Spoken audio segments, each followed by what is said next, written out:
Blackfoot. Some know me as the Blind Colonel on Facebook. Behind me are thousands of youngsters, and across the country in cemeteries like this. This is the National Cemetery. These are our heroes. They died fighting for the Constitution and fighting against America's enemies. Some of these kids are young as 16, 17, and 18 years old that lie here. Some of them are World War II vets. Some may be Civil War vets. Some may even go back as far as the American Revolution. I don't know. But I know that there's thousands upon thousands of brave heroes that lay in this field. While you have people like David Hogg, who's mouthing off, who's never served a day in his life in the military, let alone the militia, or any freedom-loving organization. All they know is ban the guns. Our rights under the Second Amendment were bought and paid for by these heroes in the background. And you do not have the right to call for the banning of weapons when these heroes paid in their blood for our rights and our freedom under the Constitution.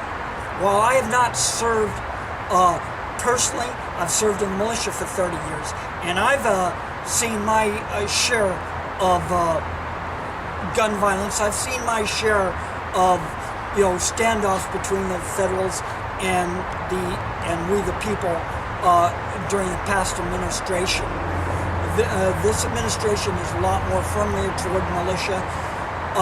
To understand the militia and understand who we are, you need to understand the history of your country.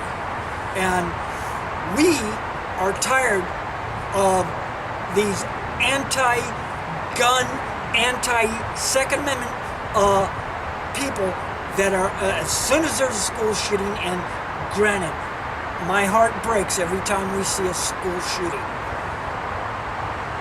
But you cannot throw the baby out with the bathwater and say the Second Amendment is null and void. Jerry Brown, I'm calling you out. I'm calling Gavin Newsom out. I'm calling Leon, I forget the other senator's name, but there's scores of other.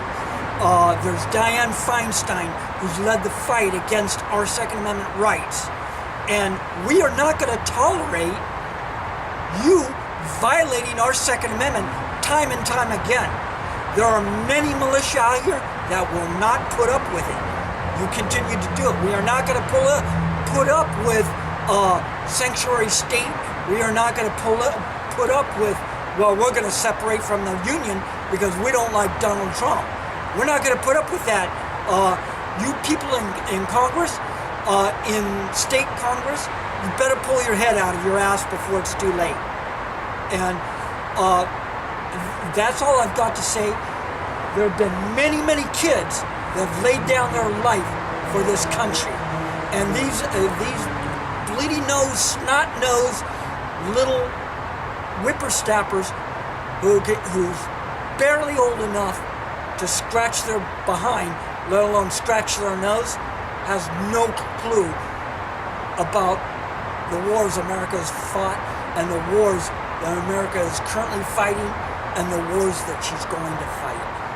And until God comes back and establishes his throne on this earth, America will continue to fight its wars, right or wrong. And unfortunately, out of all the millions of gun owners in this country, there's only a few select that are the crazies and the criminal element that are doing these school shootings. You kids, you're shooting your own students. It is not the gun owners.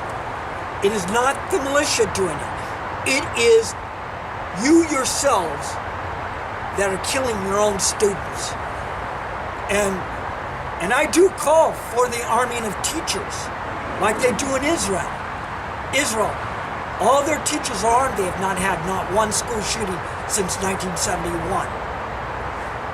So, Mr. Hogg, before you continue to call for the suspension of the Second Amendment, I tell you to go serve your country.